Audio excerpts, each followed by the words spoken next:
She whispered her last words through cracked lips. "Mother, I'm afraid." She was just 23. Starving. Haunted. Trapped.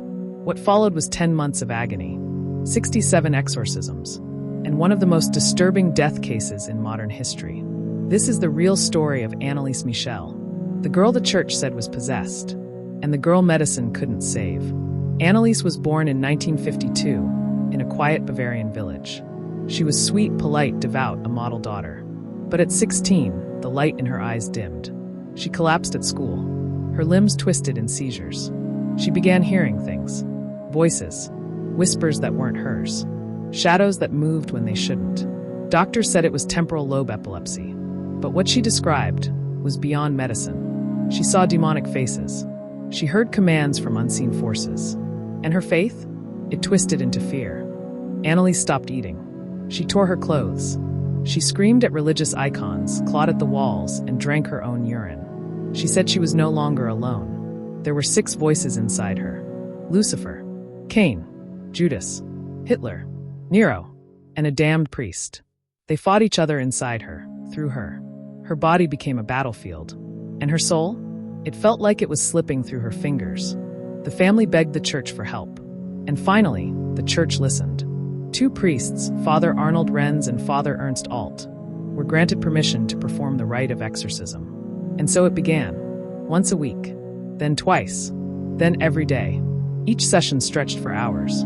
Anneliese growled, snarled, screamed in languages she never studied. Her voice, at times, it wasn't even human. The recordings exist. You can hear them. By month 5, she had dropped below 80 pounds. Her knees shattered from hundreds of forced genuflections. Her face bruised. Her eyes haunted.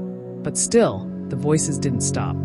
On July 1st, 1976, after 67 documented exorcisms, Anneliese Michel died in her bed.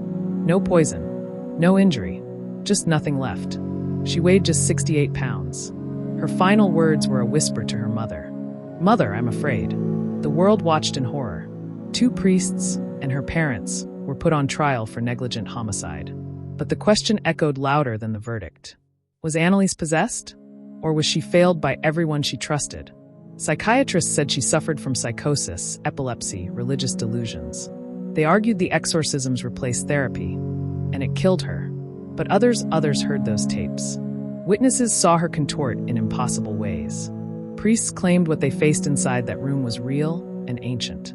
Anneliese believed she was suffering for the sins of the world. A martyr. Her grave became a pilgrimage site. Thousands still visit, praying not just for her, but to her.